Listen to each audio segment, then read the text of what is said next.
Mense, Jaap hier. Ek gaan aan met hoofstuk 9 van Openbaring. Ek het hom in 2 opgedeel, want anders is hy te lank. Ons begin by die 6de trompet, die Angels from the Euphrates. Baie mense sal seker daaroor gewonder het. Iemand het in 'n kommentsaak vir my gevra oor hierdie spesifieke ene. So kom ons kyk 'n bietjie daarna.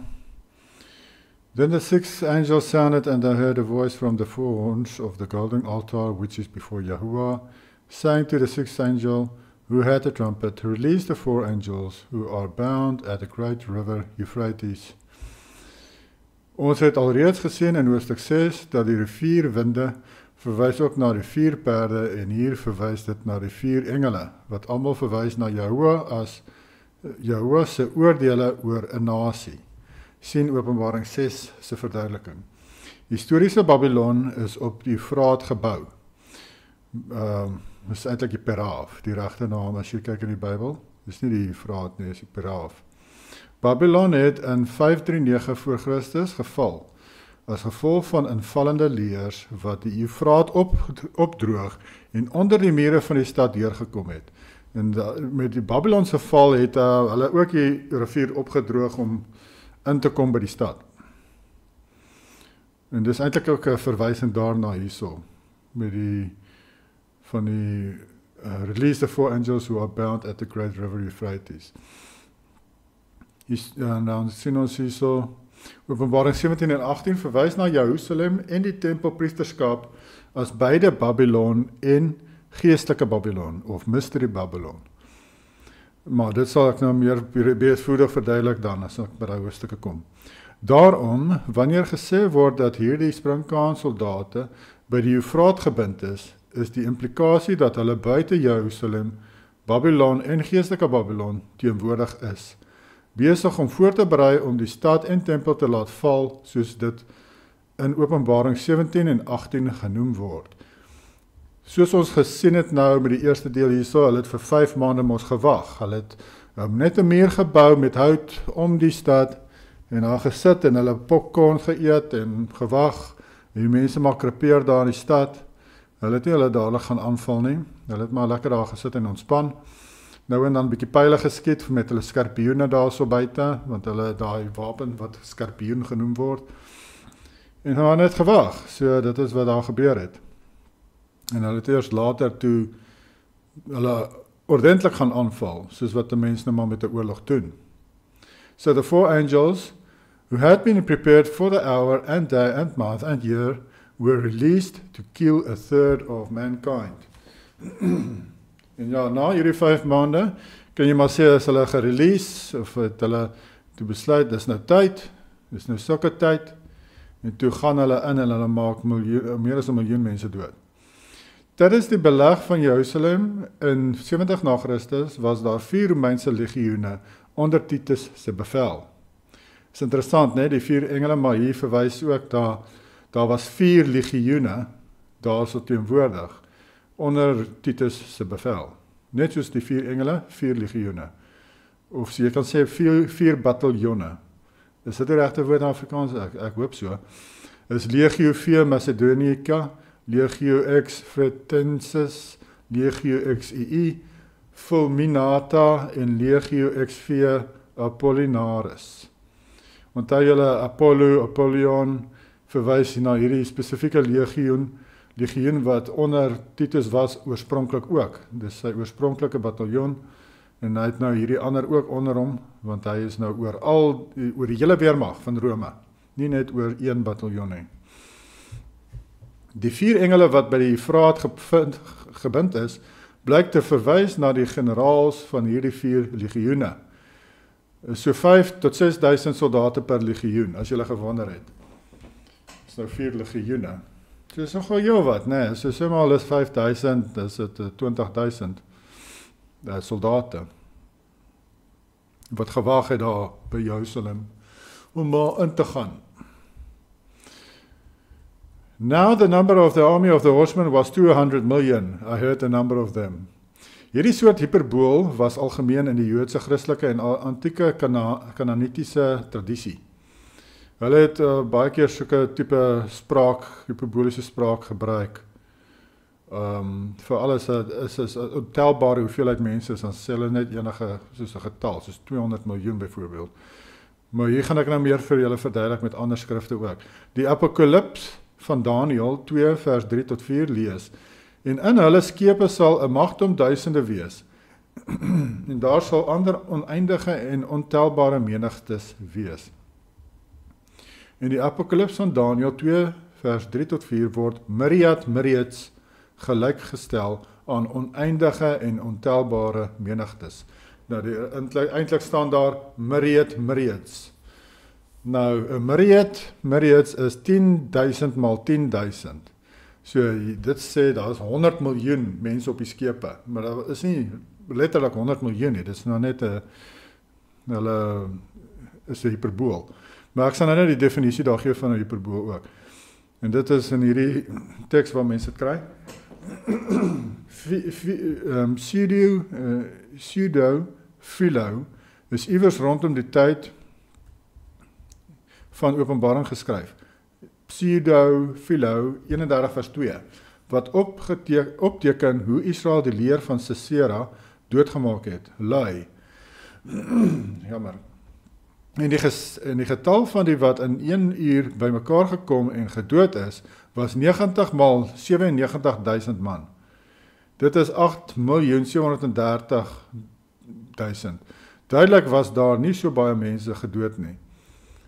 'n Hiperbool is 'n oordrywing of oomblikkelike uitspraak wat gebruik word om 'n punt te maak en emosie te versterk. Dit is 'n retoriese of taalleertoestel wat gebruik word om iets baie groter, kleiner, belangriker of minder belangrik te maak as wat dit eintlik is. Nou, dit is maar wat hulle dan gedoen het daar, en dit is ook wat mense vind met hierdie vers in Openbaring, wat praat van 200 miljoen. Ek dink eers wêreldwyd was daar soveel soldate in die hele wêreld gewees daardie tyd nie. Hierdie soort hyperboliese numerologie is die beskrywing van die grootte van leers dateer ten minste so ver terug as 1200 tot 1500 voor Christus. Hierdie hyperboliese taal strek so ver terug al, of van jaar 1500 voor Christus al, het hulle dit begin gebruik. Of kan hulle dit terug dateer. In die Kanaanitiese epos van Karta, dit is die tyd waarin die Hebreëse mense die eerste keer in Kanaan gevestig het tydens die uittog. In die epos van Karta tel die leer van die Kanaanitiese koning Karta 300 myriads. Sy leer is 'n baie groot mag, soveel as 300.000. Hierdie getalle is in die Apokalips van Daniël, Pseudo-philo, Esegiel, die Tragedien 203 en die epos van Karta en Openbaring 9 vers 16 is oordrewe getalle wat die idee oordra dat hierdie leers baie groot was. Dis maar net 'n manier om te sê dis ontelbaar. En later in 'n Openbaring sê hy iets soortgelyk dat dit is ontelbaar. Hy maak net getalle op as hy nie kan sê hoeveel dit is nie. Nou, maar dit is blykbaar wat hulle nogal gedoen het in daardie tyd. In elk geval. En dan vers 17. And thus I saw the horses in the vision. Those who sat on them had breastplates. Ek wil net gaan doen van hierdie 200 miljoen. Nie eers vandag sal jy so 200 miljoen soldate kan bymekaar maak nie. So dit kan nie eers vandag verval nie. Want onthou, hierdie ouens moet op perde kan ry, né? En so aan. Hierdie 200 miljoen. So waar gaan jy dit kry? And thus I saw the horses in the vision. Those who sat on them had breastplates. Jy sien julle, hierdie is almal perderuiters, né? So waar gaan jy 200 miljoen soldate vandag kry wat op perde ry? Nergens in die wêreld nie. Nie eers die hele wêreld saam se soldate gaan 200 miljoen van hulle op perde ry nie. And thus I saw the horses in the vision. Those who sat on them had breastplates of fiery red, blue, sulfur yellow, and the heads of the horses were like the heads of lions, and out of their mouths came fire, smoke and brimstone. Okay, die laaste deel is maar beeldspraak, want perde kan nie vuur spoeg nie. Maar hierdie is die klere wat die Romeinse soldate gedra het, actually. En hierdie van die perde met die leeukoppe is ook fisiese goed wat die perde gedra het op hulle koppe. Ja, ek gaan julle nou prentjies wys. Josephus, The War of the Jews, 379.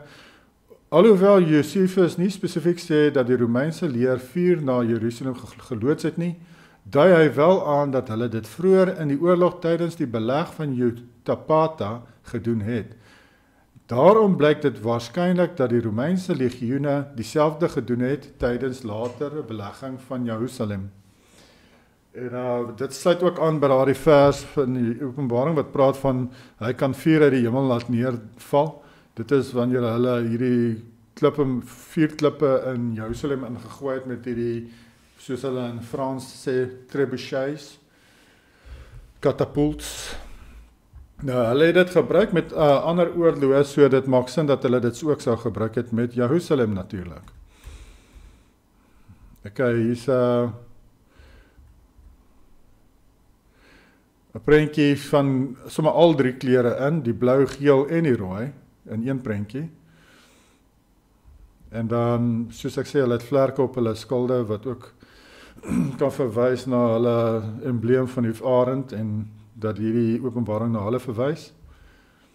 Hier is een van die goed wat op die perde se koppe geplaas word, soos julle kan sien, is die gesig van 'n leeu. En ons het ons nou net gelees van die leeu kop op die perd. Hoe voet hy dit gestel? Ons kyk. The horses were like heads of lions. Of the horses were like heads of lions, ja. Soos van die perde se koppe het soos leeu se koppe gelyk. En daar sien julle, dit is 'n embleem wat hulle op die perde, om hulle maar te beskerm, net teen pile en so aan, het hulle dit op die koppe van hierdie perde gesit. En dan op hierdie prentjie sien jy ook, wat so opspring daarso, hier is ook 'n kleiner weergawe van daai leeukop op die perd se voorhoof. En oor sy oë is daar beskerming, is om die perde te beskerm teen pile, soos ek sê, en spiese en so aan. En so, laat hulle nie sommer net dood kan gaan nie. En hier is alweer ook al die kleure soos die geel, rooi en die blou kleur, dis die kleure wat hulle gedra het. En dit verwys spesifiek na wat ons lees mos nou in Openbaring. Hy noem daar die kleure van hierdie weermag. Hy noem daar van die perde wat hierdie leeu embleme op hulle koppe gedra het. Ons sien dit, dis wat hulle actually gedra het. Nou praat hulle ook van hulle spoegvuur. Spoegvuur. Kom ons kyk hier. By these 3 plagues, a third of mankind was killed by the fire and the smoke and the brimstone which came out of their mouths. The Roman army used a variety of firebrands. Ek sê hierdie deel in Engels, want in Afrikaans maak dit nie baie mooi sin as mense dit in Afrikaans vertaal nie. The Roman army used a variety of firebrands or thermal weapons for siege warfare and battle, including flaming arrows, bolts, spears and rockets. Ja, groter klippe ook, want hulle hou van die talent, hulle is so swaar soos 'n talent. Hulle noem dit haal in Openbaring, maar dit het vuur, dit het ook vuur op. For their power is in their mouth and in their tails, for their tails are like serpents having heads, and with them they do harm. Josephus, The Wars of the Jews, 6934, oorlog van die Jode is geskryf as politieke propaganda om Vespasianus se reg om te regeer te help legitimeer. Seker maar nie 'n mooi Afrikaanse woord nie, sodat die aantal Joodse rebelle en dodetal oordryf kan word. Ja, hy sê maar hierso dat miskien het Josephus dit oordrewe gegaan met die getalle van die Jode wat dood, van Israel wat dood is, omdat hy die Vespasian familie wou goed laat lyk. Ons staan hierso, Tacitus sê dat 600,000 in Jerusalem vasgekeer was tydens hierdie beleg. En dis waar dit staan. Tacitus vertel ons egter nie die aantal Jode wat tydens hierdie beleg vermoor is nie. So Josephus is die enigste historikus wat na verwys kan word om hierdie 1/3 syfer te bevestig of te ontken. ja, net blykbaar net Flavius Josephus noem die getal van mense wat dood is en die getal wat oorspronklik daar was. Hier staan in Psalm 57 vers 4. Ek het dit mos vir julle gelees. I lie among the sons of men who are set on fire, whose teeth are spears and arrows, and their tongue a sharp sword. Johannes bevestig sy lesers in vers 19 op Ophiuchus, die slanghouer. Dis een van die hemelliggame, die zodiacs, wat terwyl hy slang Kauda en slang Kaput vashou, lyk hy soos 'n Romeinse soldaat wat 'n spies vashou. Dit is die hemelliggaam hierso. Sien julle op in hierdie hand hou hy hom so asof dit 'n spies kan verteenwoordig. Miskien hy probeer sê dat dit is miskien waarna Johannes verwys met hierdie zodiak. Josephus sê dat 1.1 miljoen Jode of Israeliete tydens hierdie beleg in Jerusalem gesterf het. Verder skat Josephus dat byna 3 miljoen mense tydens die beleg in die stad vasgekeer was. So dit gee jou 30%, hè? Ja, so 30%, soos wat hy Openbaring sê. As Josephus reg was. Maar miskien is die getalle minder as dit. Wat vir my ook sal sin maak. 3 miljoen klink 'n bietjie baie. But the rest of mankind who were not killed by these plagues did not repent of the works of their hands, that they should not worship demons and idols of gold, silver, brass, stone and wood, which can neither see nor hear nor walk. 1 Corinthians 10 vers 20, rather that the things which the Gentiles sacrificed, they sacrificed to demons and not to Yahweh. And I do not want you to have fellowship with demons. Nou in die Midrash Rabbah Lamentations 22, wie hulle wat huis tot huis saamvoeg. Julle het die vernietiging van die eerste tempel van die tweede tempel saamgevoeg, soos met die eerste tempel. Sion sal geploeg word soos 'n land, Jeremia 26:18. So met die tweede tempel sal Sion geploeg word soos 'n land, totdat daar geen plek is nie, wat het veroorsaak dat die plek vernietig is, omdat hulle geen plek oorgelaat het, waar afgoderry nie deur hulle beoefen is nie. Dis wat hierdie rabbi gesê het, van Israel van daardie tyd. Hulle het oral afgode aanbid, oral. Hier gaan hy deur 'n lys van plekke waar het aanbid het. Rabbi Lakish gaan dan voort en noem al die verskillende plekke waar die Israeliete afgode aanbid het, van die geheime plekke tot die dakke, die berge, die velde en in die strate. Ja, hulle het letterlik oral afgode aanbid, maar net soos Rome, hulle was maar half kop en een mis met Rome, né? Dis ook kom hulle maar soos so voete van yster en klei was, saamgevoeg. En dis ook maar hoekom hierdie vloeke oor hulle so gekom het, van Yahuwah, die strawwe. And they did not repent of their murders, of their sorceries, or their sexual immorality, or their thefts. En dan sê die laaste vers hier, Mattheus 12:45, then he goes and takes with him 7 other spirits more wicked than himself, and they enter and dwell there, and the last state of that man is worse than the first, so shall it also be with this wicked generation. En dis Joshua het gesê, so was dit met hulle was baie evil gewees. Dis hoekom hulle oral afgode aanbid het, die demone aanbid het. Soos ons lees, agter elke afgod is 'n demoon. So hulle demone aanbid, en hulle was vol demone self gewees. Hulle was baie evil daardie tyd, die Israeliete. En dis hoekom dit wat met hulle gebeur het, is regverdig en dit moes so wees.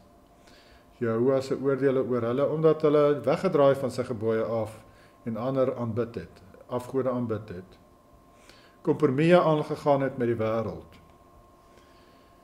En dan dis die einde van hierdie hoofstuk. Hier ek het dit in my description ook hierdie link vir julle daar geplaas van hierdie webtuiste waar ek baie van hierdie inligting ook kon gekry het.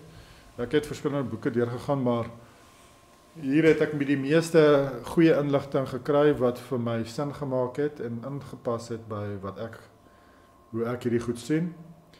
En dit het ook gehelp dat ek vinniger hierdie video kon saamstel, want hierdie inligting is baie moeilik om in die hande te kry. As jy dit nou van scratch af moet self gaan opsoek, dan sal dit maande vat, regtig. Ek dink hierdie ou het seker maande gevat om hierdie goeie so deur te werk. Hats off vir hom. Hy het baie goed gedoen. Ek dink die ou se naam is Daniel Moral. Dis Daniel Moral, die ou wie se webtuiste dit is. Maar as julle meer inligting soek, daar is nog meer inligting as wat ek julle nou gegee het hierso op sy webtuiste. Maar ek stem nie saam met alles sy sienings nie, van die sienings is myne, van is syne. Maar meerendeels is syne, ek dink, baie akkuraat. En hy het in baie diepte ingegaan met hierdie sprinkane en die zodiac en so aan. Goeders wat ander mense nie eers aan gedink het nie. Dat die sterre ook inpas by hoe die sprinkaanplaag lyk, die Romeinse ryk, hoe hulle lyk en wat hulle doen. En om te wys wanneer dit sou gebeur. So dis dit, en geniet julle dag verder, en ons gaan maar aan met hoofstuk 10 in die toekoms. Harde werk hierdie. Bye bye.